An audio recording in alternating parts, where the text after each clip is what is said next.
All right, here we go. Welcome back to Golf Subpar with Colt Knost and Drew Stoltz. And Sleaze, I feel like we're starting to do this quite often. Scottie Scheffler wins again, picks up his fourth major championship at the Open Championship, his second major title of the year. Dominating fashion, won by 4. It seemed like he won by 100, but this guy, he is just ridiculous, man. Runner out's like legitimately we joke about it, but what more can you say about the guy? Like he's head and shoulders above everybody else in the world of golf. And kind of for a while, the talk was, well, what happens if he putts good? What's he going to do if he putts good? Well, there you go. You see what happened this week. He was second in strokes gained putting.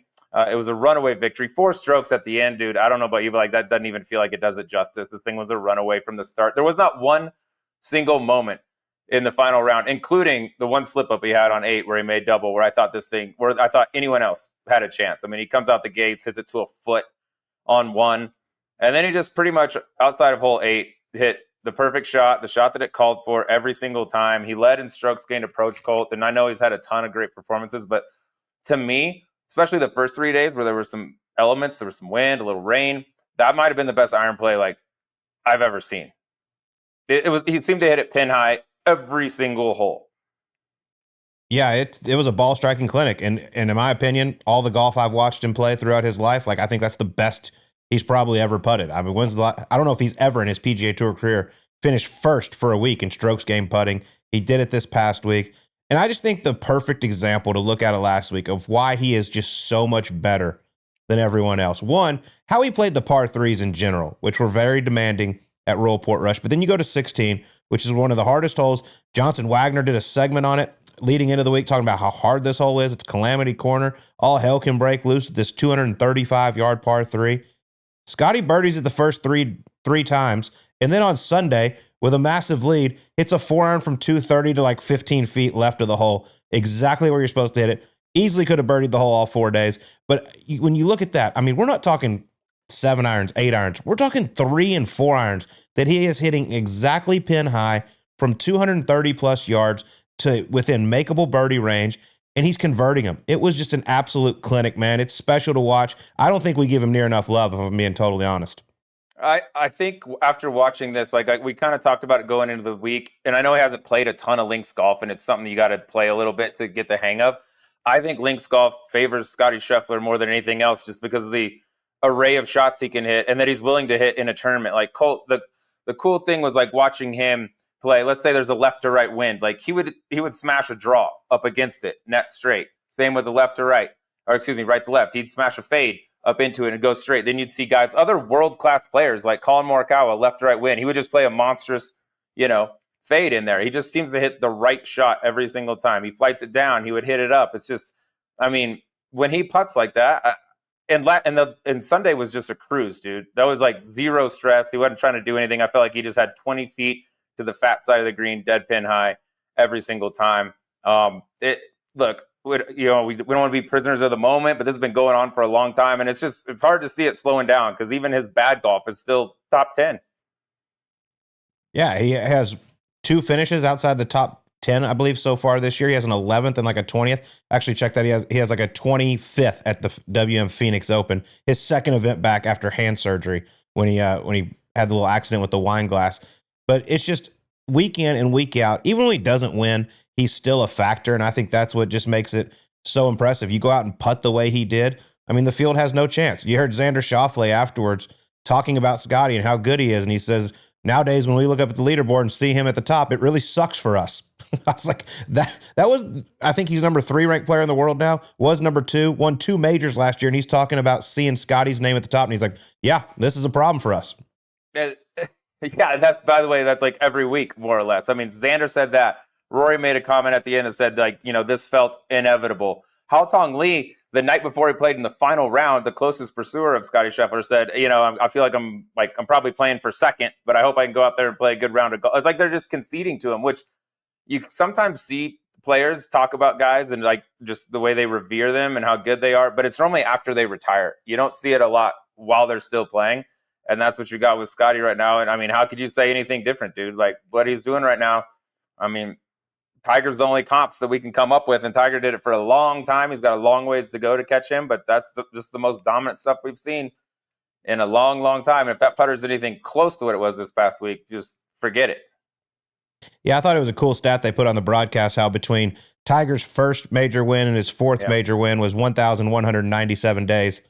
Well, when Scottie won on Sunday, it was 1,197 days since his first major win. Just crazy, the comparisons. It's always, kind of tough getting in to comparing him with Tiger Woods. I thought Butch Harmon, who just randomly called into our SiriusXM show today, said it beautifully. He compared him to Jack Nicklaus. He's like, forget Tiger. Tiger changed the sport and all this. Scottie Scheffler is the closest thing I've seen to Jack Nicklaus since Jack Nicklaus. Like the way he plays the game, the way he goes about winning, how he's a family man, all this. I thought it was really cool to hear that from Butch, who's been around the best players in the world for a very long time. Yeah. He knows a thing or two about, and that's Scottie. Like that's his 10th consecutive tournament where he's held a 54-hole lead that he's closed out, which for mortals is unbelievable. It's so hard to win out there. It's not a sure thing if you're living by 2, 3. He's winning by huge margins, though, too. I think his last 5 wins, Colt, have been by 4 strokes or more. 25 shots total. He never seems to make the dumb mistake. Like 8, we looked at that, but he had an enormous cushion there. I think he took that shot on because he could. And then what did he do right after that? Bounce back, hit it to 3 feet, made a birdie, back on cruise control. He just never seems to make like the mental errors that some of these guys do. And that's so much easier said than done, because when you're out there, most guys are feeling the heat. I mean, you were talking to Max Homer recently, when he was in the hunt, and he was saying like, man, I'm exhausted. This takes so much out of me. Scottie does this every single week. That's just what he's accustomed to. And I think we just expect it so much. I don't want to say we take it for granted, but I don't know that he necessarily, we really appreciate how hard it is to do what he's doing right now. No, I love everything about it. And the way that, golf is what he does. It's not who he is. And I know he's preached that for a very long time. His family and his faith are the two most important things in his life. His family is there by his side pretty much every single time he tees it up. But it's just to watch him go out there. We get the random freak out. I remember in Denver last year, he was like, how? Like when he hit a shot over the green. Other than that, most of the time, it just looks like he's out there playing with his buddies. I know he's not laughing and joking around, but he's just going through the motions. Whatever shot is required, he hits. That's simple as it comes. Like he never looks nervous. He never looks amped up or never gets really down on himself for the most part. There's a few moments here and there. I think this game gets the best of all of us. But whether it's working out, practicing, or playing in a tournament, like he does everything that is required. Nothing more, nothing less. And just goes about his business. He's probably the most conservative player on the PGA Tour, and he is far and away the best player in the world. You know who else used to do that? I've noticed it, especially in major championships. Tiger Woods used to do that. Just play the fat side of the green. Give yourself 20, 25 footers, whatever it is, over and over and over. Let the field fall out, and then all of a sudden, come Sunday, you're right there. And Scottie's doing it, but when he's making putts on top of that, then there's just no way to catch him right now. So come September, I'm glad he's on our side for the Ryder Cup. He's going to be a good one to have, but it was actually an important week for a couple guys, Colt, this week, Ryder Cup-wise. I'd say Harris English probably cemented his spot on the team, and also Chris Gotterup following up that Scottish Open win, coming back third, was right there. Could have been second pretty easily, but monster for him. He's entered the chat for sure, and I'm probably the biggest pom-pom waiver for Gotterup. You are. I'll say this. I think the future's rather bright for Scottie and Chris Gotterup. They might want to get themselves some Shady Rays, sleaze. And Shady Rays offers high-performance sunglasses built with golfers in mind. The Green Wolf collection has semi-polarized lenses to cut glare while increasing clarity. Enhances contrast on course, tint designed to enhance readability, lightweight, comfortable with rubber nose pads and snap-in hinges, so they stay in place during your swing. 30-day risk-free returns and exchanges. Head to shadyrays.com and use code SUBPAR for 35% off sunglasses. All right. Back to a little more Ryder Cup talk here, sleaze, because I like where we're going with this. I do 100% agree. Harris English has locked up his spot for Bethpage. He is up to 6th in the standings. Chris Gotterup, I know you're very high on him. I love the guy. He's been on Subpar at least once, if not twice. Superstar amateur coming out of college. Played great the last 2 weeks. I still think, in my opinion, we need to see a little more before we start outfitting him for those sick red, white, and blue clothes they'll be wearing up at Bethpage. Yeah, I'm not saying he's on the. I'll tell you this: if the tournament started tomorrow, I'd pick him. I know it was links golf; it's different, but it's still golf. And he went and won the Scottish, which not a signature event, might as well have been. Scottie, Rory, everybody was over there. Then he backs it up on a week where he wasn't even expecting to play Colt. He had his flight booked back to go play the Cooter, and he had to bail out from the Cooter to play the Open Championship, and he finishes in the top 3. He's not there yet, but if he can go put together another top 5 in a playoff event or something along those lines, man, we switched to 6 captain's picks for a reason, and that was to capture the hot hand. Kind of Billy Horschel was the reason we did all that. If he shows some form going forward, it'd be hard pressed to leave him out. Plus, he smashes it, which is of course great for Bethpage. Northeast guy. There's kind of like some of the intangible stuff too, but not saying he's there, but it's not out of the realm of possibility for sure. No, it's not, but definitely some more work to be done. He is right now scheduled to play at the 3M. I'm a little surprised by that. He's got to be somewhat exhausted, but yeah, he'd be awesome up there. I know the New York crowds would love him. And some interesting news about the Ryder Cup that came out this morning, Sleaze, because every single year the captains, they sign an agreement about how things are going to work over at the Ryder Cup between the 2 captains. And this morning, European Ryder Cup captain Luke Donald has reportedly agreed to a change in the captain's agreement that would allow Team USA to assign the captain's duties to a vice captain in the event that Keegan Bradley is playing in a session. Interesting. They just maybe just throwing that in there for no reason. Yeah, so definitely that sounds like they're probably leaning towards Keegan teeing it up. But hey, cool of Luke to agree to that, because by the way, I don't know how you could disagree with that. Be like, no. But I guess when you are Keegan Bradley and you're one of the top probably 8 Americans right now, you might not want him to be teeing it up against you. But I think this is the right move for everybody involved. Yeah, I mean, Keegan sits 10th right now. We talked to Billy Horschel on the radio today. He said, look, I want him on that team. He sent him messages saying, I think, you got to play on this team. You give us the best chance to win as a player, more so than you do as a captain. Cool for Luke to agree to that. I would be floored if he had any issue with that whatsoever. It's supposed to be, the 12 best Americans versus 12 best Europeans. If he's one of them, let him on that team. I don't care if he's signed up as captain or not.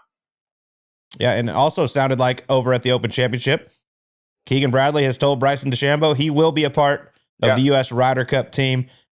Phenomenal final 3 rounds for Bryson over at the Open Championship after opening with 78. But we need to put one thing to rest here. All these people saying, oh, if only Bryson would open with this, only if he would have done this. Well, he didn't. He shot 78.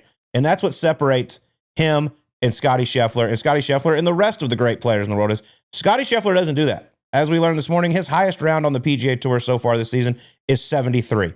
Like, Scottie never has that crazy off round. Possibly the biggest difference between him and everyone else in golf is that his bad is still top 10 most of the time, top 15 for sure. And everybody else is a 76, 78 here and there, right? And also, Colt, like, you've been in that position, I've been in that position. You play a horrible first round. At that point, you have no option other than to go and to press. And like, you play differently than you would. You make different decisions than you would if you went out and shot 67 the first day. You're probably taking on par 5s. So you're pressing it every which way. So there's really no downside at that point. Not taking anything away from what Bryson did. That was an incredible final 3 rounds. I think he and Wyndham Clark minus 16 the final 3 rounds. But yeah, the point is, there ain't no 78s coming out of the Scheffler camp. He doesn't ever have to do that. And by the way, he cruised on Sunday. Took on no risk, basically. Absolutely cruised. And by the way, Wyndham Clark, final 3 rounds, phenomenal. He moved up to 16th in the Ryder Cup standings. Be interesting to see if he makes a late push. He's also teeing it up at 3M this week.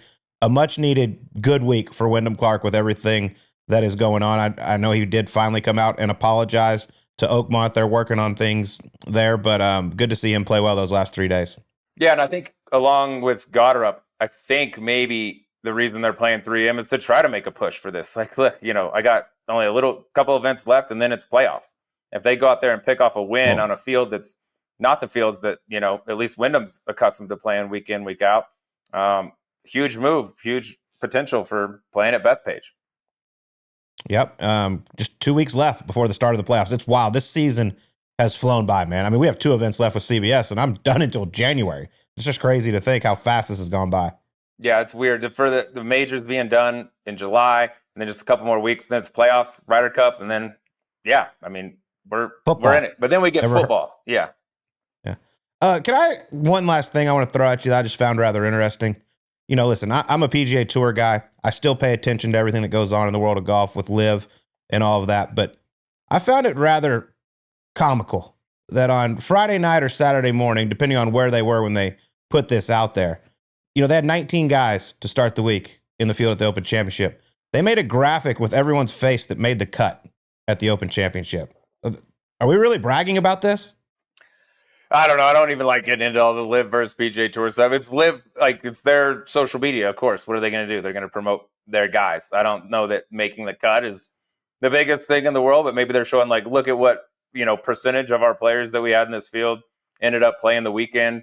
I got no issue with any of those guys. Of course, their social is going to promote them just the way the PGA Tour is going to promote ours. But PGA Tour is not making cut graphics, PGA Tour champion's not putting a picture of Justin Leonard out there saying Justin Leonard made the cut at 55 years old. Pretty unbelievable though that he did, which I didn't even realize he had done that until Sunday, and they started showing him. I was like, holy shit, he's playing. Yeah. That's pretty damn good for 55. Pretty cool for my man Randy Smith, who 28 years ago got to drink out of the claret jug when Justin Leonard brought it home to Dallas, Texas. He'll be doing the same with Scottie Scheffler here in a couple of days when he shows back up to Royal Oaks Country Club. Big congratulations to Randy Smith and that entire team. And his son, Blake Smith, who is the manager to Scottie Scheffler and Brooks Koepka. Blake completed the rare manager career grand slam with Scottie Scheffler's Open Championship. He's been a part of 9 major titles. This is a nice little major championship run for him to go from Brooks getting 5 pretty quick. And now Scottie's going to take that baton and just run with it for God knows how long. So shout out to him for the grand salami. Got to ask you, though, because you went on a little golf trip last week. First timer up at Bandon Dunes. A little links golf for you, my man. What do we think? I took my sticks, my Golf Pride grips, as always, Sleaze, because if you care about feel, consistency, and control, start with your grips. Golf Pride's new Align Max has a raised edge that fits your hand's natural shape, guiding you into the same grip every time. That means a more repeatable swing shot after shot. And when it comes to your putter, the reverse taper grip is a game changer. The slightly larger lower hand keeps both hands quiet and the face square at impact. It's available in 3 shapes and now even in smaller sizes, so there's one to match every stroke. Right now, you can get 20% off a full set, up to 13 swing grips and 1 putter grip at golfpride.com with code SUBPAR20 now through August 31st. And Sleaze, I'm glad you brought that up. Had an amazing time up at Bandon Dunes. I've never been before, and I've been one of those guys, like I've told you on here before. I like golf trips, but I like there to be other things to do as well. I'm not a guy that's going to grind it out 4 or 5 days in a row playing 36 holes every single day. And it's not the easiest place to get to in the world. I know it's fantastic, but it's not the easiest place. Well, an opportunity came up where it was rather easy to get to. It was in, it was out, and I was going to get to play 2 days at Bandon Dunes. So I did it. We went up there. We played the Bandon course, which I think it's probably amazing, Sleaze, but it was so damn foggy. You couldn't see more than 150 yards in front of you. You could hear the ocean, but you couldn't see it. But from what you could tell by the design, the course looked awesome. We didn't have a crazy amount of wind, so it wasn't that hard. And then we played the Sheep Ranch course on Friday, which beautiful views, perfect weather. Once again, not a ton of wind, but man, it is a cool place. If you're a golf lover, I ran into a guy that told me they were on their 6th day of the trip. The previous 5 days, they had played 200 holes already, and they were signed up for 36 more on Friday.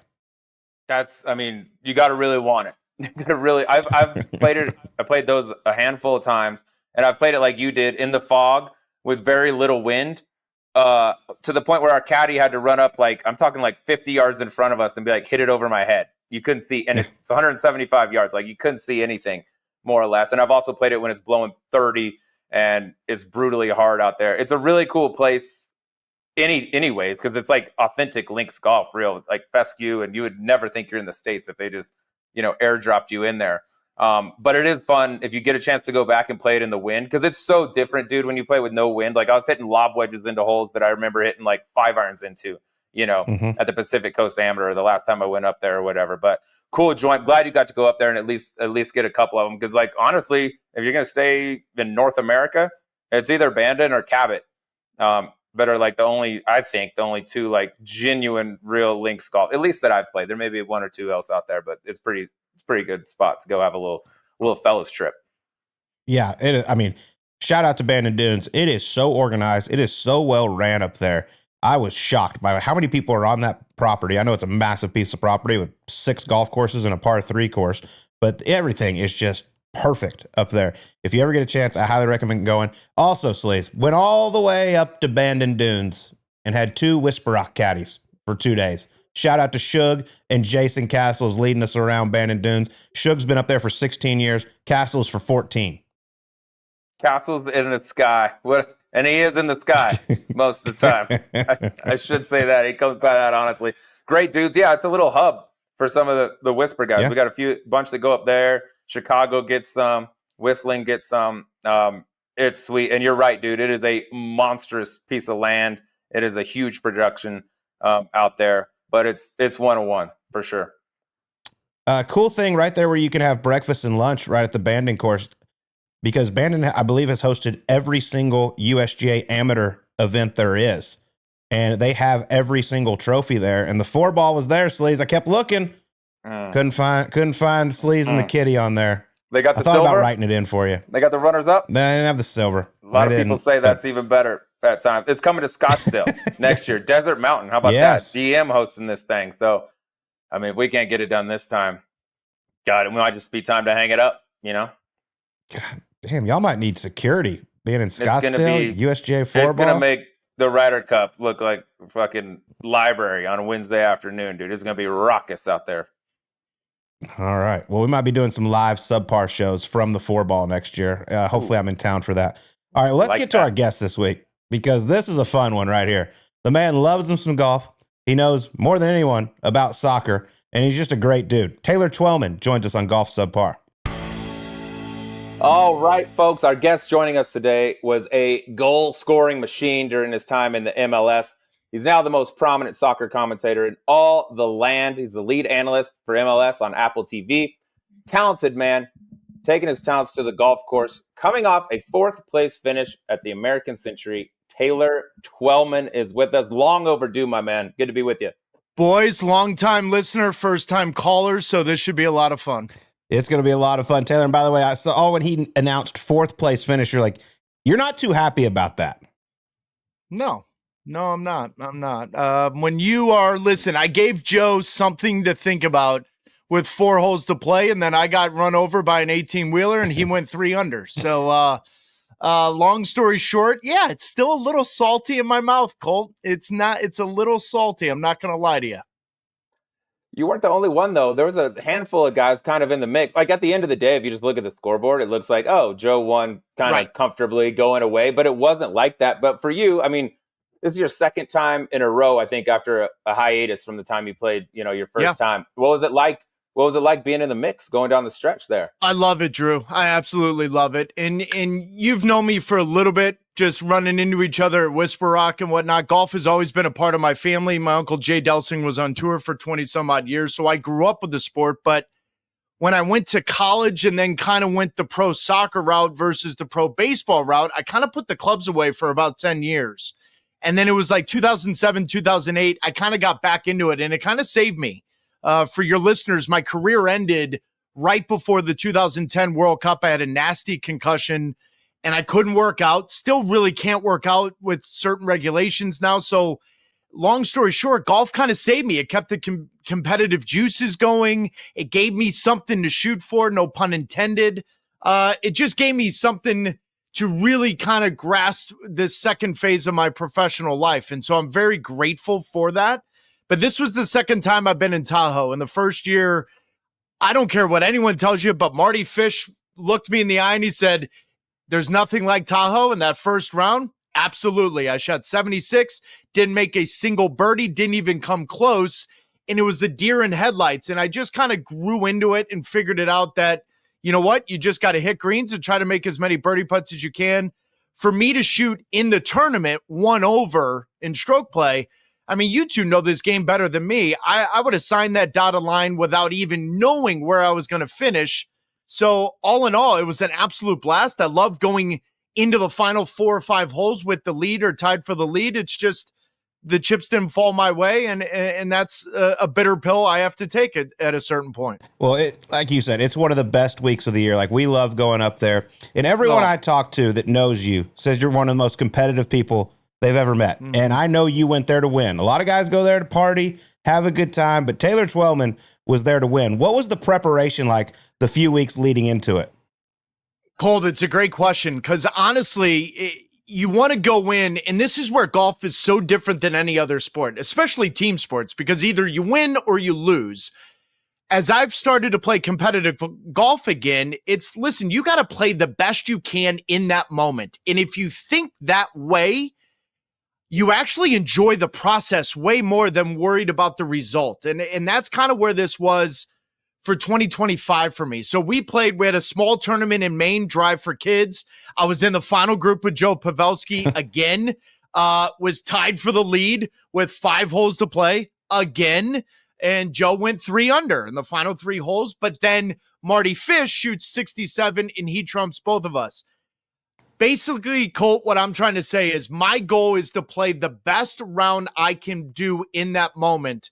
So the preparation is playing money games. I love a closeout. I hate practice. I'd much rather play $100 closeout to get me into, if I'm only playing golf once a week, guys, I don't have time to go range, hit balls for 2 hours and then go catch a flight. I'm traveling 200 days a year.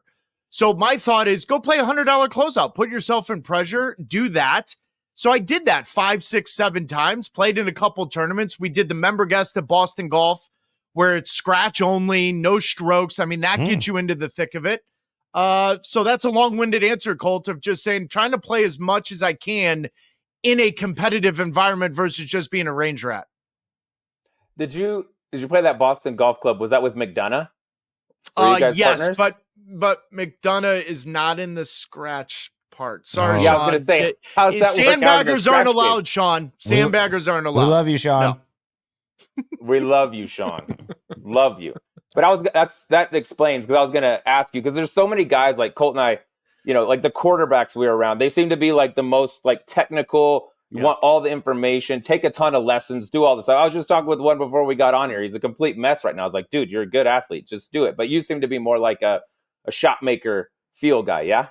Yeah, Drew. If we start getting into the thinking of the parts, for anyone that knows me really well, if I think too hard, we're in real trouble, both on and off the course. So all jokingly aside, I'd rather just be an athlete, play the game. Now, in saying that, I lost the tournament because my technique from 30 yards and in is not clean. And it's not clean enough for the fact that my uncle can see it on TV. So if I want to do something of this and go find the next skier, I'll be the first one to admit you can't hit 48 out of 54 greens and only make 10 birdies. You can't do that. It's got to be better with the putter. And anywhere 40 yards and in, you got to get up and down. Now, I didn't have to do that much in Tahoe, but I'll be the first one to tell you and raise my hand. The short game's got to get a little bit cleaner under pressure, and that's the next phase of my game that I've got to find. Yeah, because it looks like, Taylor, you got a lot of speed. Like, I haven't seen you hit it in person, so you can move it out there. And that golf course plays extremely short. So you have to be really spot on with your wedges. You have a lot of 40, 50-yard pitches into greens, and then you got to make a lot of putts. Colt, it's a great point. Honestly, I didn't hit that many drivers off the tee because I was thinking if you're in the fairway, especially at Edgewood, you've got a legitimate shot of hitting the green, and that's where the course is had. The complex is around the green. The greens were running 13-3, 13-4. For those of you listening in the Northeast, we don't have a lot of Poana. So the first 2 days I'm there, guys, it's really getting used to the greens and reading it. And then if you're in the afternoon, they're bumpy, they're fast. So I spent a lot of time around there. But Colt, you just hit the nail on the head. If you've got a shot into the green and you're hitting the green, then you're going to put yourself in great spots, particularly in this kind of environment. But you've got to make birdies. And that's the thing that people don't understand in Stableford. You guys know this, but I don't know if your listeners do. It's better to go bogey birdie multiple times than it is to do what I did on Sunday, which was 1 birdie and 13 pars into the final 4 holes. That's not going to get you anywhere. Joe, on the final day, went double bogey, but then he made 5 birdies and an eagle. That's how you win. That's crazy, though. You hit 48 out of 54 greens, dude. Like, that's good. And, like, if short game's all it needs, like, that's just spending time, I would think. But looking back on it now, if you could go back in time, you get a mulligan on 1 shot in that final round, where would you take it? Oh, it's a great question, Drew. Honestly, it's hole 4. I had a 12-foot putt for eagle, and it lipped out. And then Joe had a 10-foot putt for eagle, and he missed it. And I knew it at that point because he had to press, having doubled and bogeyed the first 2 holes. And I could see it. I hit a cut 7-iron into the green from about like 190, and it was underneath the hole. It was 12, 13 feet. And when I hit it, I didn't even look at the cup until about a second later because I thought I drained it, and it just lipped. It hit the lip on the right side. If that goes in, 6 points. He's now chasing me a little bit. Then the putt on 6 from, I think it was 5 feet for birdie.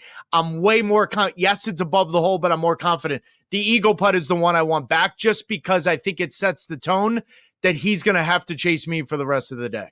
Well, I know this. You're going to be a problem at Tahoe for many years to come. Like, you're going to be one of those guys. You're going to be the Joe Pavelskis, the Marty Fish, Mark Mulder. Like, you're always going to be up there, and it's going to be so fun to watch. But obviously, you can tell how much you love golf. And you said you travel 200 days a year. How much golf do you get to play through the year? Because I've heard you've played some rather nice places. Colt, I am America's guest, and I'll be the first person to admit that, which is no problem. I have no issue with that. And anyone that wants to call me, you can find me on Instagram, find whatever, at Taylor Twellman, just by the way.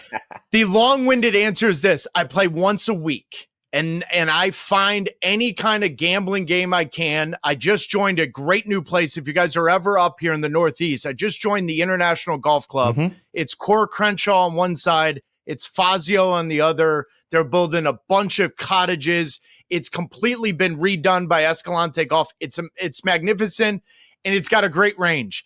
But I'm not going to go there and sit on the range for 2 hours. Yeah. I'm going to find myself a closeout. I'm going to find myself a game. I'm going to do that.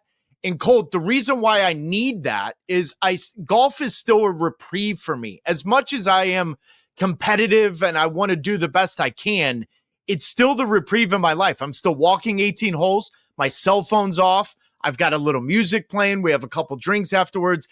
Colt, I don't want to lose that. Yeah. I don't. I'm 45. I'm at the time of my life where the competitive juices are there, but it's also life is too short and I don't want to miss the moment. And so for me, golf is a huge reprieve, and I kind of want to keep it that way. Give me your favorite courses you've played, because like you said, you're America's guest. Give me your favorite couple of courses you've played, and maybe a couple that you haven't had a chance to play yet. Colt, I am a very, and Drew knows this a little bit, I love history. So right away, I'm going to tell you Oakmont, Shinnecock, the two right off the top of my head that I absolutely loved every second of it. It may or may not have been the frozen transfusion on the 10th hole at Oakmont that might have done it for me, but that's neither here nor there. I didn't make Augusta. Should I say that lie? Like, do I tell people public that I kind of had to turn down an invite? Oh, you had to turn one down. You turned one down? Yeah. So, guys, I'm the fact that I am a celebrity is a very loose term. I'm actually the only one that played at Tahoe that has to work for a living. And so when I got an invite to play Augusta, I had to do England, Italy, European Championships at Wembley. I didn't have a choice to say, you know what? I can't do the final because someone invited me to go play Augusta. Yeah, I promise you I won't get that invite again. But anyways, I love Sage Valley. I love Tree Farm. I love Old Barnwell. I love South Carolina golf. Yeah, those are some off the top of my head that I love and absolutely. I've done Sabonic, National, Friars Head. All Long Island golf up here is fairly easy for us to get to, Colt. So those have been good. But for me, Shinnecock, Oakmont, to hear the stories, to call my uncle and say, hey, how about this hole? And we can literally talk about it. That's how I grew up, listening to him talk about the PGA Tour. So it's kind of nostalgia for me. Tell me about Boston Golf Club, because I've not yet played it. There's so much good golf in the Northeast, dude. You could play like courses you've never even heard of. It'd be the best course in Arizona, like by a mile. But I've heard such good things about BGC. Drew, BGC, Old Sandwich, Catanzit, Myopia. I think Essex is arguably the best one here. The Country Club at Brookline, where Fitzpatrick won. There's so many good golf courses. For me, Boston Golf, here's how I judge golf courses, and I want you guys to tell me if I'm right or wrong. When you're done 24 hours later, how many holes do you remember? Yeah. And if I remember more than 6 or 7 holes, I think that's a good golf course. No. And some of the nicest places that are rated the highest by Golf Digest, I maybe remembered 3 or 4, but then I play some of these like Wannamoisit. Oh, I mean, baby. the first Donald Ross course where the Northeast Amateur is, that was the best experience of my life. And yet people will tell you, oh, yeah, it's okay. I'm like, what are you talking about? So BGC's Gilhance, it's got a lot of Pine Valley feel where the bunkers look like they're unmanicured. There's a lot of undulation in the greens. But I can give you 8 holes right now, Drew, that I remember off the top of my head. And that's why I've always had it at the top of my list up here in Boston, just because it stands out more so than others. I tell you what, you mentioned Wannamoisit. That is a gem. Oh. I played the Northeast Dam a few times, and I haven't played there since I was 22. So 18 years has gone by, and I bet you I can tell you every hole right now off the top of my head. Yeah. Colt, I just need you to tell your listeners, the first tee ball where everyone's drinking right behind you and you got to hit the tee over the lake, where Dustin Johnson flat out told the story the first time he played in the Northeast Ham, he topped 3-wood into the lake. People don't understand the anxiety on that first tee ball. We have the long drive contest there every year, which obviously I have no business being in, but I remember the first year I played, this is when JB Holmes was the guy, and it's blowing 25 in off the left going up that hill. And he starts this thing up the left. It fades back to the center, and they announce back 313. And I was like, what the hell? Are you out of your mind? Like, that's when back then, that was like ridiculous.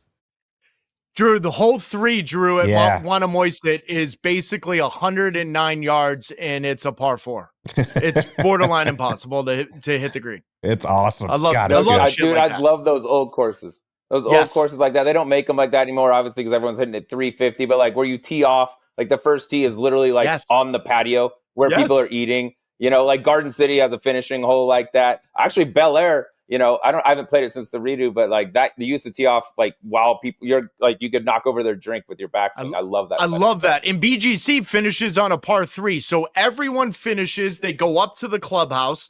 Everyone's having a drink. They're hooting and hollering, and any kind of banter for me, guys, I win. If I can talk shit to anyone behind me or in front of me, you're going to win me over. So that's where BGC just kind of flows perfectly for a great 4-hour round. I love that. You've played at so many great places. Let me ask you this.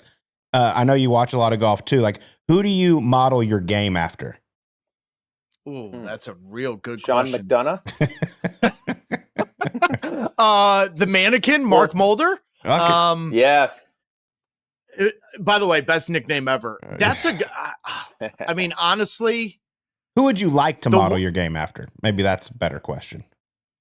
I want to find myself where I know any shot that comes up, I can find it. So Colt, you answer that. Who is that? Like when I watch golf, so I really admire the fact that Scheffler's got the oddest and weirdest footwork, because that tells me it doesn't matter. He's playing his own game. I respect the non-technical golfer, maybe because I'm non-technical. So when I see the non-technical golfer like that, and by the way, for the listeners, I'm not saying I'm Scottie Scheffler. I respect people that have an identity and a personality within their own sport. And in golf, oftentimes it comes to your technique. Would I love to hit a driver like Rory McIlroy? Sure. Am I going to? Absolutely not, because I like to play a cut, because if I play a draw, God knows where the hell that ball is going to go.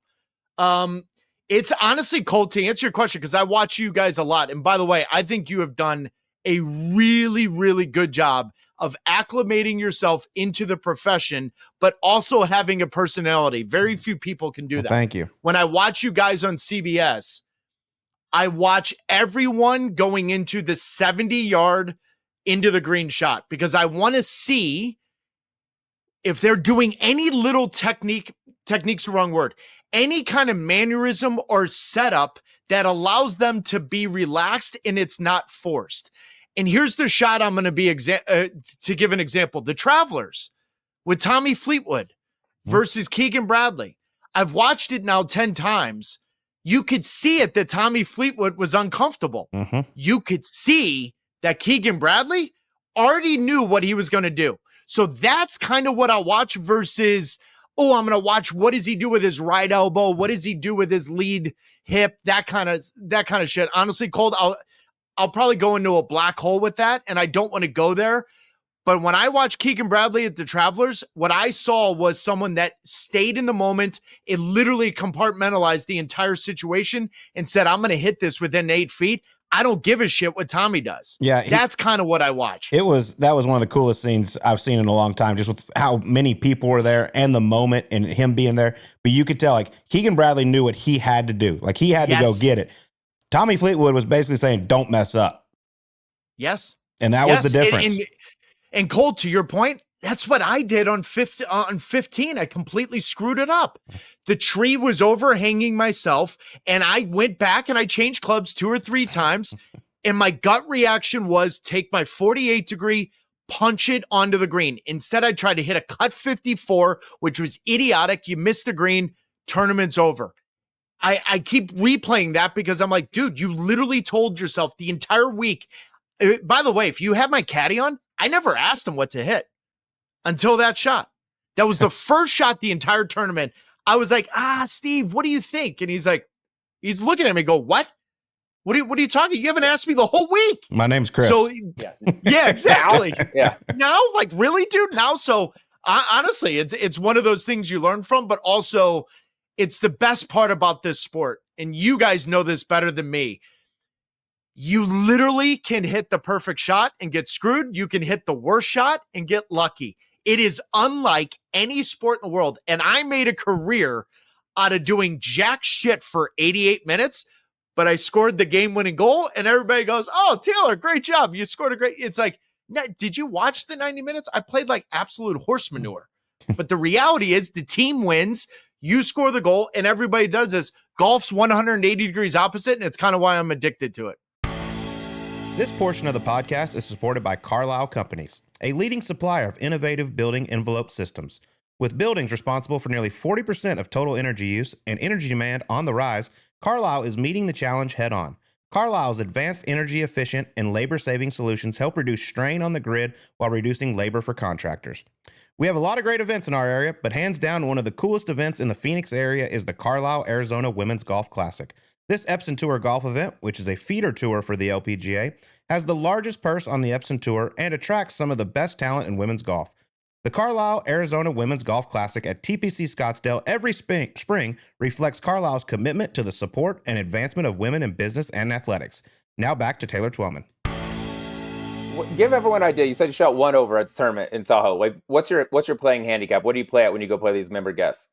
I keep a handicap. Now, I've been told it's kind of stupid to keep a handicap at this point, Drew, but I think it's fair to keep a handicap if I'm going to play with, a couple of my buddies that are, say, 5, 6s, 7s, and if we're going to do it. So I play as a plus 2.5. Oh. And that's what my number's been for almost, I would say, 2-3 years now. So, but I think it's fair. Now, I know a couple of my buddies that are plus 2s that show up and play as scratches. I just think I would feel bad if we're playing for money if I'm not telling them what I'm really playing as, and that includes competition golf as well as me playing on a Friday. So I do keep a handicap for that reason. I have some people God bless you. Yeah, I have some people you need to speak to that are a member over here in California, which we just talked about on our last episode, that they don't feel the same way you do. Let's put it that way. No, Colt, I've been told many a times by the mid-ams here in Massachusetts, and there's so many good ones. They're like, why are you keeping a handicap? And I'm just like, well, listen, if I'm playing against a 6, I'm not going to play him as a scratch. I should play him at what I am. Anyways, that's just for me to sleep better at night, and that's probably why my wallet's a little lighter. Fair enough. Let's transition here to your broadcasting career, because I'm always fascinated how athletes get into TV, because I feel like a lot of people, they don't have the plan. Like when you're an athlete, you plan on playing your sport for a very long time, being very successful, and then riding off into the sunset. You look at yourself, Tony Romo, many others. I mean, Tom Brady's doing TV now. When did you know you were going to get into TV? Colt, great question. August 30th, 2008 is when my life changed forever. Goalkeeper came out, punched me in the face, and I got a concussion that took away my career. I was more than likely going to end up going to England, and then I was going to more than likely play in the 2010 World Cup. If you asked me on August 29, 2008, what do you want to do when you're done playing? TV would have been at the bottom of the list. And so I am going to be the first person to tell you that sometimes life throws you a curveball and you have no idea what's coming. And it may be the biggest blessing in disguise.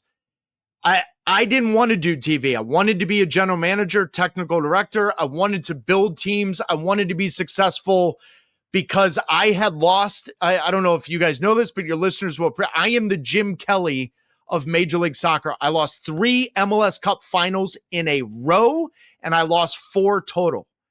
And so there was always a chip on my shoulder of saying, you know what, dude, you've left it incomplete. When you're done, if you don't win one in Boston, then why not come back and be the general manager and bring that? And yet I had about 500 beers with the NBA producer for ESPN and also the MLS producer. And his name was Tom McNeely. It was Peter McNeely's brother, who Peter McNeely fought Mike Tyson, for the listeners that don't know who I'm talking about. And Tom used to always say, you should think about media. And I was always like, screw media. I'm not doing media. I'm not doing this. So anyways, after the 2010 World Cup, he had me do a friendly. Colt, Drew. I had no clue what I was doing. The first 3 replays that came up, I was just watching them, not even talking. And the replays are going up. And my play-by-play guy, Rob Stone, who's now at Fox, he hits me on the shoulders and he's like, and he holds cough down. He goes, you're supposed to talk. I was like, what does that mean? What am I supposed to talk about? I do the game. I called Tom McNeely.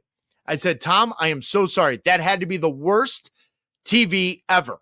The game was 0-0. So Drew, Colt, 0-0. I have nothing to talk about. I get on the plane, fly home. 2 days later, someone from ESPN says, we'd like for you to do one more game. Well, that was 16 years ago. So Colt, I love it. It kept me close to the game. It kept me close to my teammates, to my generation. I also love the fact that 51% of the fans, when you commentate a game, love you. 49% absolutely hate your guts because they're fans. I kind of like that. I have thick skin where I understand 95% of what you're going to say on Twitter and social media. That's because you're a fan. I don't care, because that means you care about your team and all of that. So I had no idea what I was doing. And honestly, I love every second of it. I would love to try and do golf, not in the way that you guys do, but more so just maybe be there, do interviews, just be a part of that environment, because it would make me a better broadcaster, because it's not as fast paced as a 90-minute soccer game. I just am so grateful I found broadcasting, because, like I said, if you would have told me in 2008 when I was playing, scoring a ton of goals, that this is what I was going to do, I would have told you out of your coconut. And there's no way I want to do that. That's awesome. Yeah. And now you're the marquee guy in soccer. You come into ESPN, like you said, you're the soccer guy. But then quickly, I think like right around the time I was getting to know you, like, all right, now you're a Sports Center anchor. Yeah. Now you're talking about other sports. How does that transition happen from, hey, he's our soccer guy, to, hey, why don't you anchor Sports Center? And then also, when you start talking about other sports as a soccer guy on TV, what's the response? Because, dude, everyone's going to be like, what the fuck do you know? You're a soccer guy. You know, exactly. You start talking about basketball. Completely true. Everyone naturally is going to look at me and go, who the hell is this? Why is James Vanderbeek talking about the Chicago Bulls versus Orlando Magic right now? Like, what's the point of this? I liked being uncomfortable, which is part of the reason why I love golf, but I loved being uncomfortable on TV. My first 2 years, I was blessed with the opportunity to follow and work with Mike Tirico, Bob Lee, Ian Dark, these guys that have been doing it for 25, 30 years. Then I get introduced to Scott Van Pelt. Then I get introduced to Michelle Beadle and Jamel Hill and all of these different kind of people and talents. And I liked being uncomfortable. When they asked me about SportsCenter anchoring, majority of the people that I asked, all ex-athletes, by the way, said, you are an idiot to do that. It's completely different.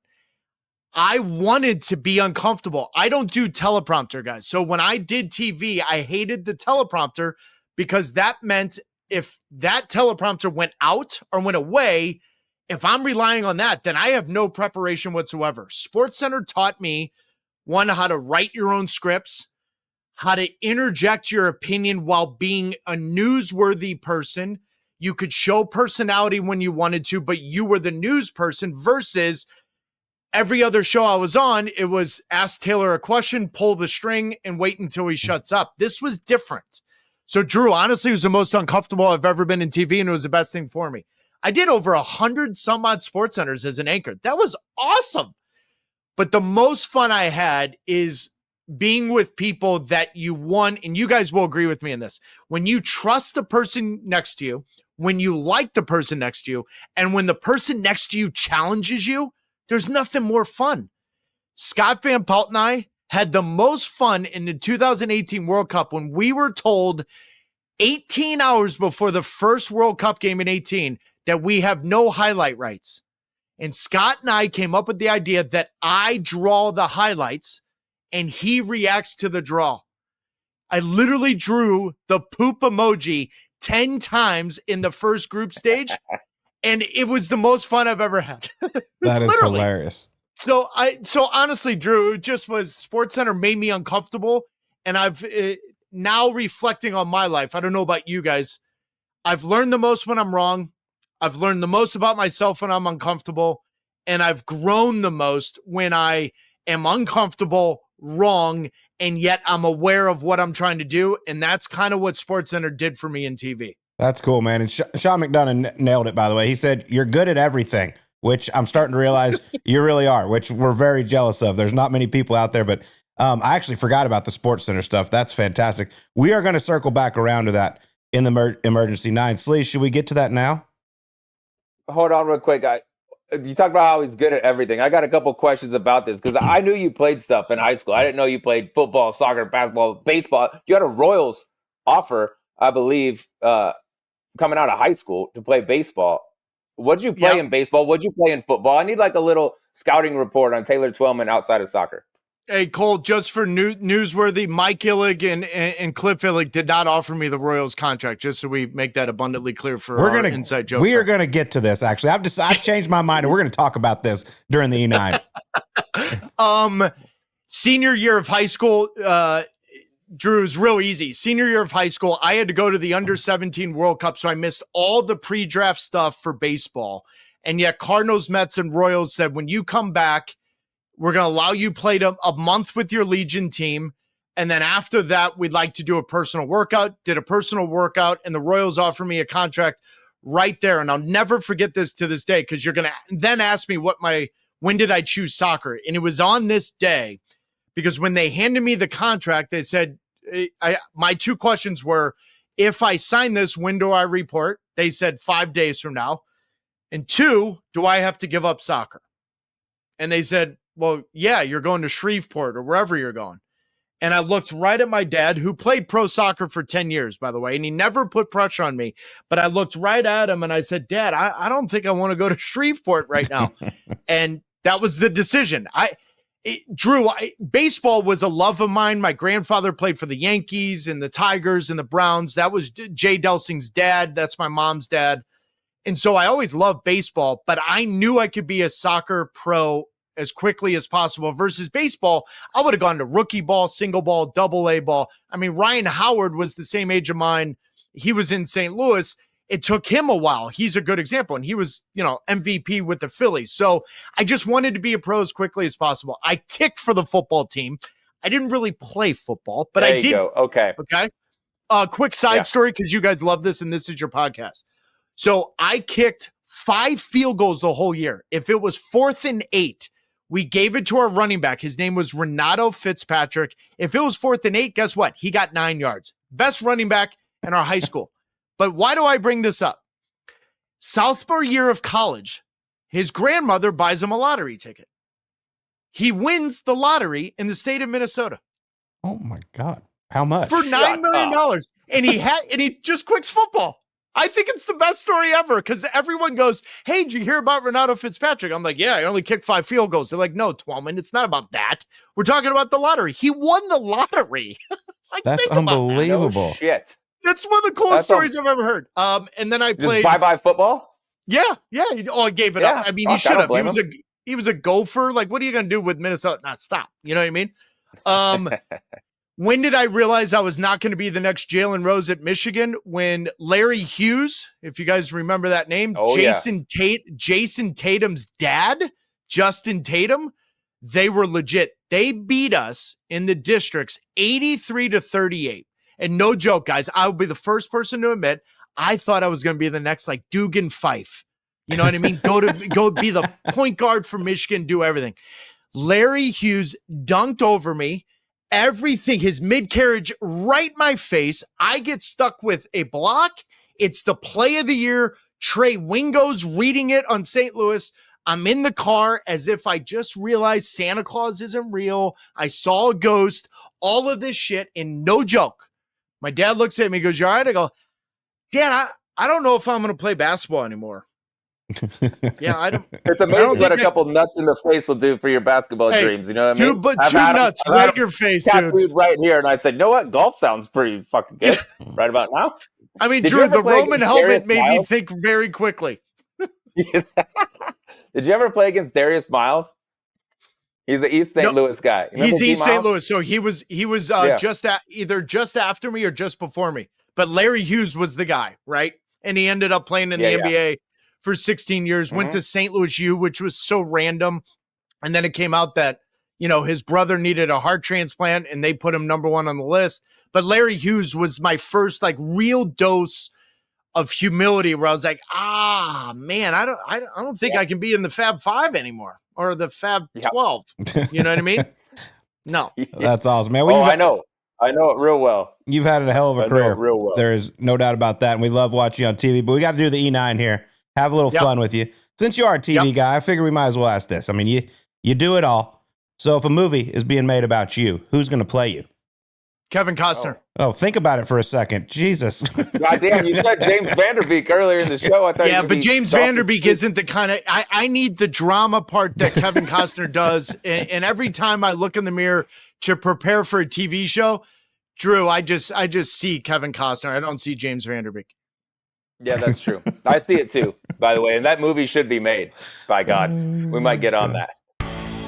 We're going to take a break from Taylor Twellman to tell you there's just something about custom gear. It looks better, feels better, and let's be honest, it plays better. We recently made some Birdie Juice gear, and the whole process was seamless. Super easy design, and they turned out sick. You can build your own setup too. Hats, polos, hoodies, whatever you need, all from the top golf brands, and fully customized with your logo or design. So skip the off-the-rack stuff. Head to shop.golf.com and make something your crew will actually want to wear. All right, first one from me here. Let's see where we go. All right, which one would you choose to have to make with your life at stake? Okay, you got to make it, or it's nighty-night for Taylor. Okay, you got a PK in soccer against like a world-class goalie. Or you got a 3-foot putt half ball outside left. Half ball outside left is fine. If you told me half ball outside right, I'm taking the penalty 100 out of 100 times. Interesting. I will take the penalty, but I really want to challenge you and be like, I'll take the 3-footer because you know what? F it. I'm going to make it.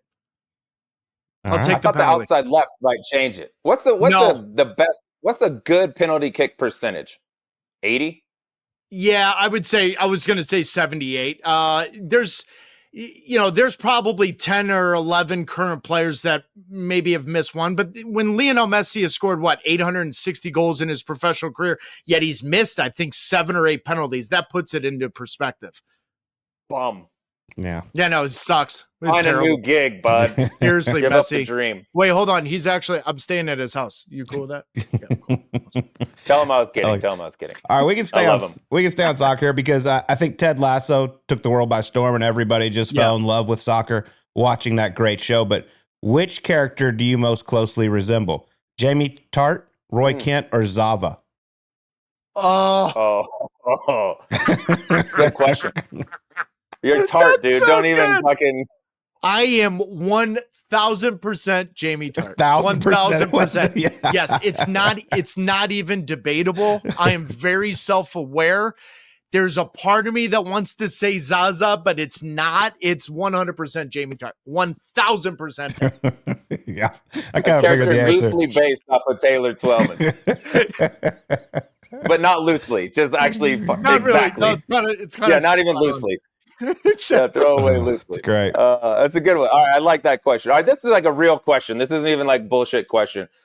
Why do soccer players feel the need to act like they're going to die on the field every time they get their leg kicked or literally anything? It's a great question, Drew. And honestly, it's the one thing that holds us back, I would say, in American society, because I think the 1-0 game can be exciting. And I think a lot of people watch those types of games in the last 2 World Cups and they've been intrigued by it. The flopping in our sport is not great. It's not ideal. And listen, flopping's kind of creeped into the NBA and it's creeped into offensive linemen getting holding. But the difference between the NBA and the NFL is they're not rolling around asking for cold spray and the magic spray and all of that nonsense. The truth of the matter is majority of the time when the player's rolling around, they are getting themselves and their teammates a break because there is no stoppages in the game. Yeah.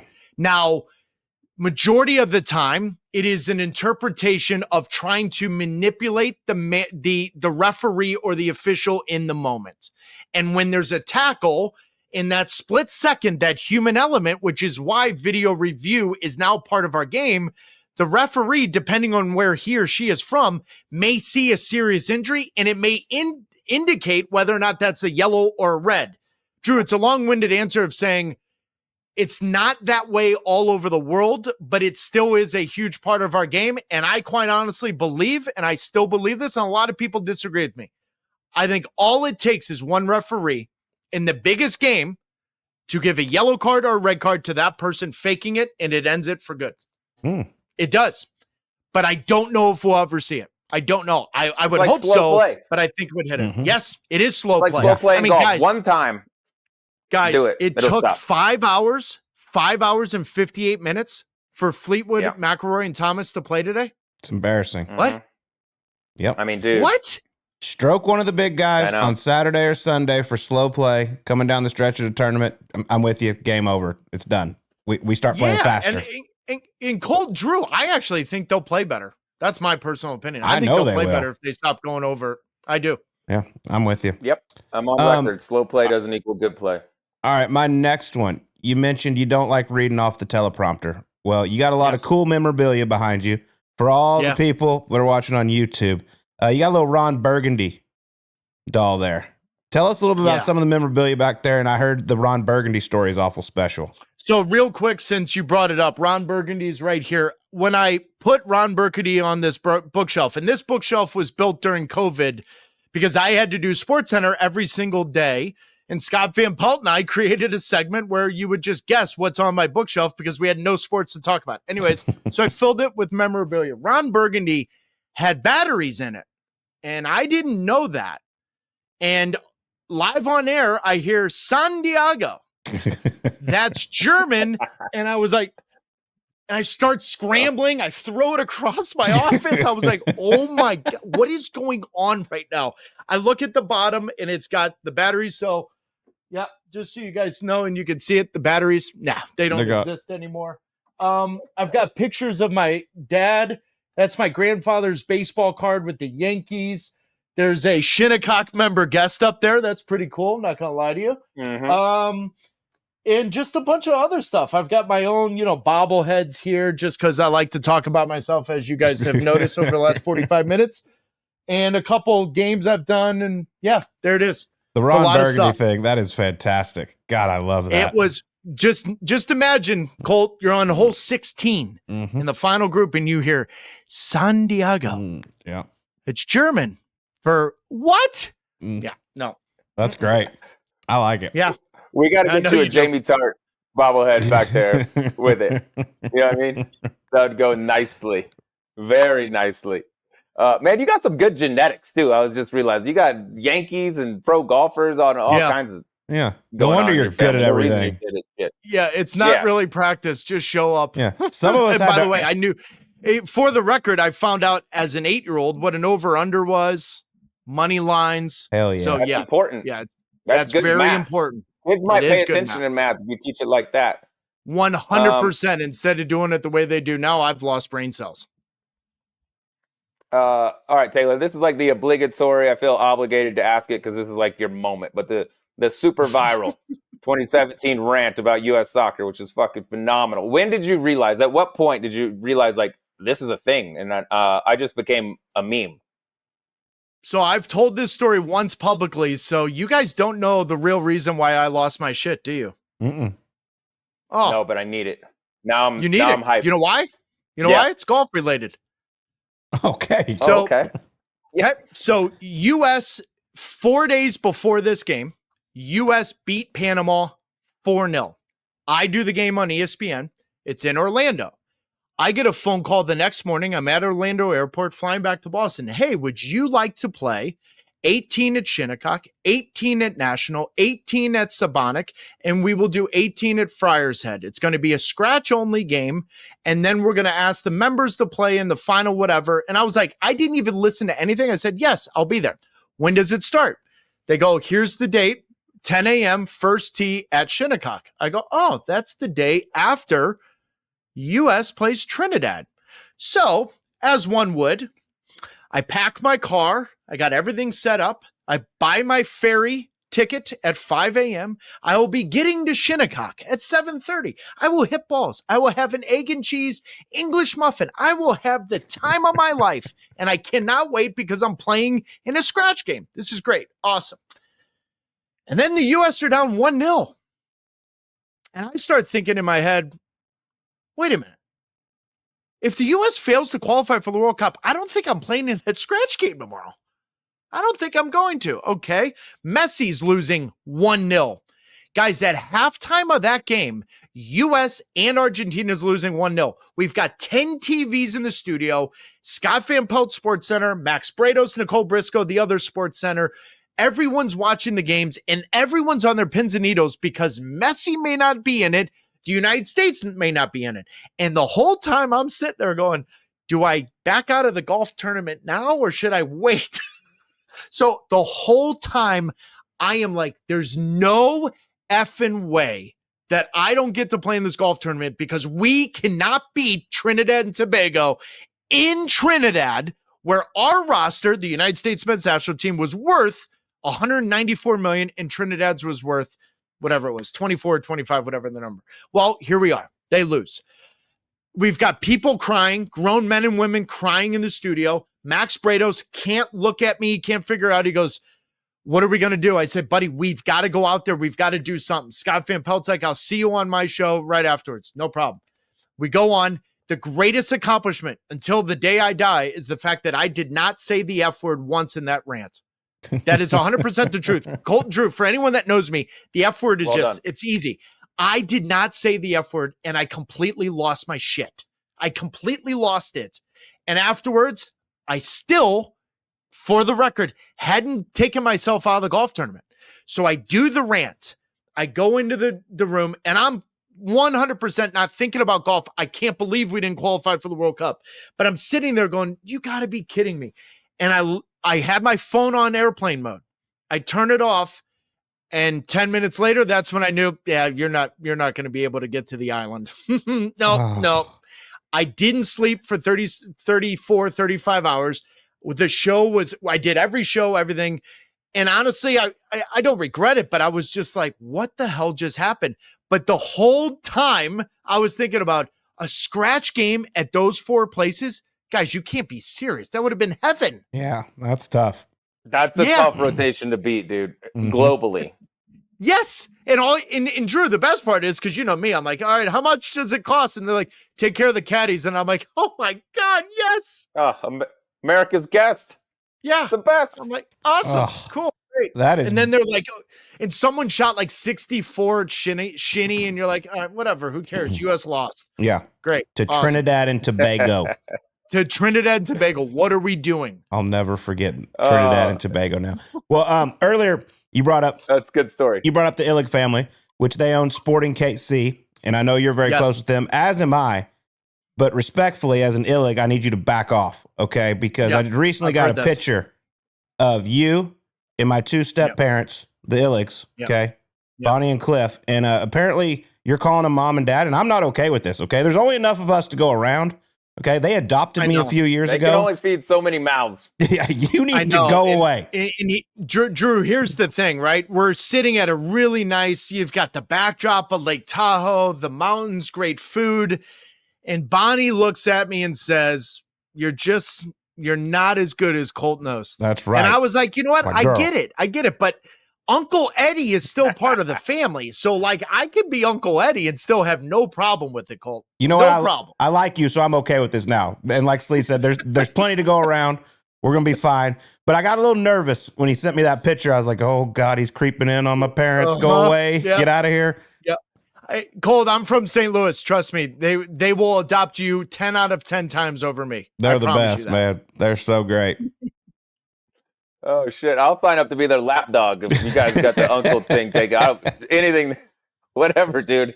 I'll take any membership I could get to that family. All right, my last one, Taylor. I'm very curious about this because, like, the big narrative around soccer is like, oh, if the United States, if we put LeBron and, our best athletes out there, we'd be the best team in the world. So here we go. Your goal is to create the best soccer player in the history of the world, and you get to choose one athlete from any sport ever. You can go back in time, make them focus solely on soccer. Who we take? Oh, wow. That's a great question. I'm going to give you an answer that I think will create a little buzz, but also be intriguing for all of our listeners. Anyone that says if LeBron, Kevin Durant played soccer, Shaquille O'Neal, look at what we do. They're absolute idiots. They have no idea what they're talking about. However, what if Allen Iverson played soccer? You know what I mean? Yeah. Yeah. You know what I mean? I do know. What if Allen Iverson played? What if Chris Paul played?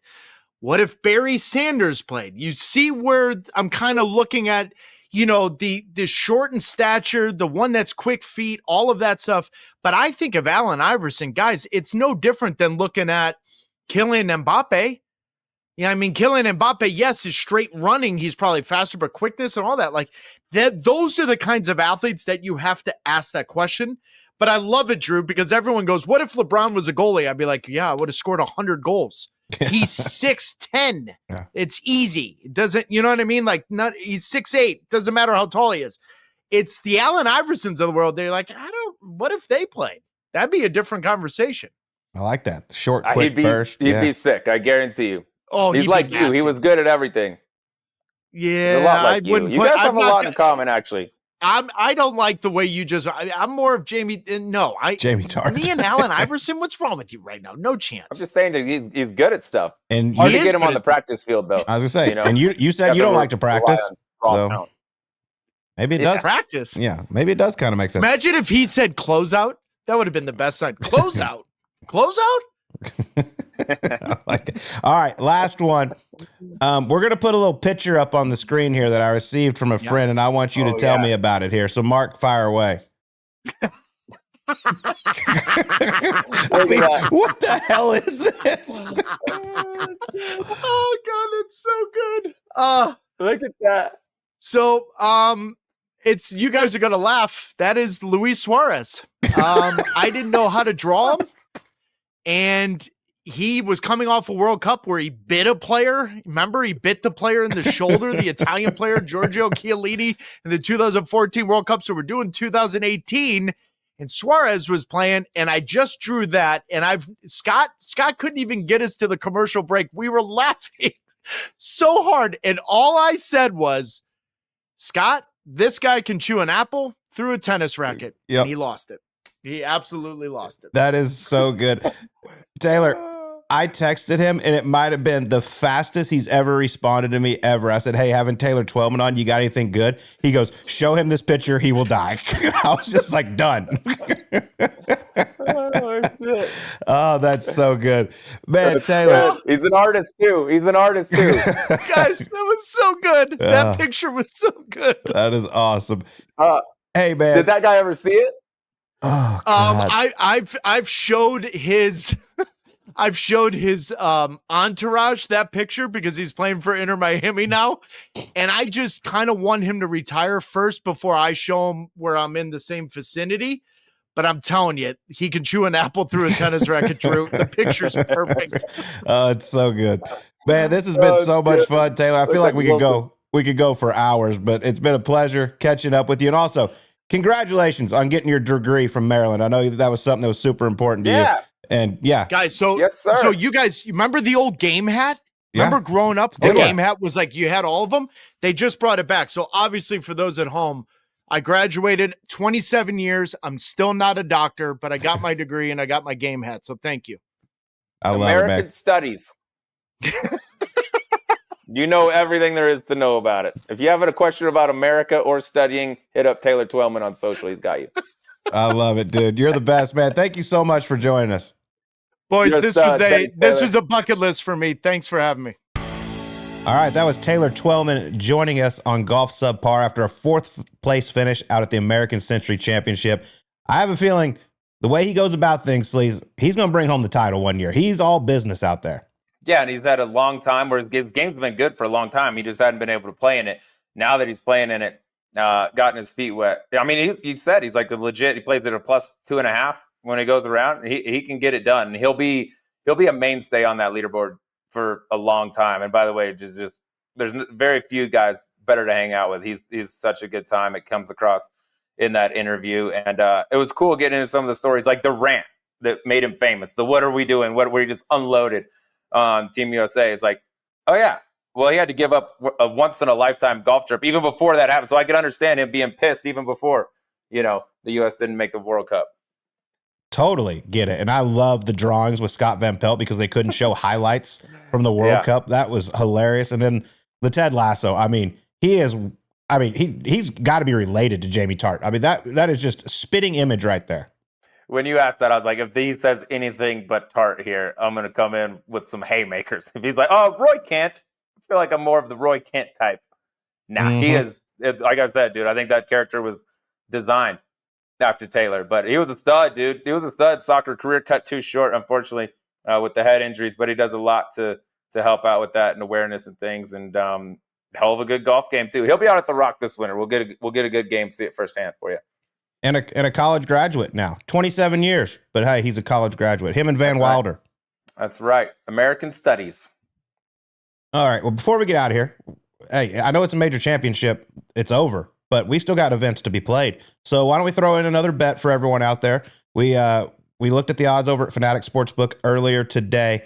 We're at the 3M. You're coming off a W with Tyrrell Hatton top 20. I got absolutely hosed on a same game parlay because of Shane Lowry's 2-stroke penalty, which was absolute bullshit in my opinion. I know the ball moved, but if that's just a normal group and the guy's not even like looking at the golf ball, he's looking at his target like Shane Lowry was, you don't even know that moved. Said it a million times. If you don't speed up, if you don't slow down the camera, zoom in frame by frame, all that stuff, just like John Rahm at the Memorial, a number of years ago. I was like, how many groups came through there and hit it in that same spot and the ball could have moved just as much, but nobody knows. I hate it. And also rules, like if you don't gain an advantage and it's not on purpose, what's the point? Like his lie didn't improve. He didn't gain an advantage on the field. It's like some of this shit, man. It's just like, come on, 2 strokes for that. Just feels too much. What a shit way to lose your parlay too. What was it? That was plus a lot too, wasn't it? Yeah, plus like 900. Yeah, so it didn't suck. But I'll say this: like if he's going into the ball and like he puts the club behind the ball, and as he's looking down, and he sees it move, like he's gonna call a penalty on himself. But he put the club behind the ball, then took like a little practice swing beside it. And as he made the practice swing, you could tell obviously by the camera, the ball did move a little bit, but he and his caddy, I'm guessing, were looking forward, talking about the shot, and nobody saw it. And then they go in afterwards, or they told him on like 13, he's like, hey, there's a chance you might be getting a penalty. I'm like, get the fuck out of here. And then you have to worry about making the cut now all of a sudden. He even said it in his interview afterwards. He's like, oh God, if I get 2 shots, I got to kind of be careful here coming in.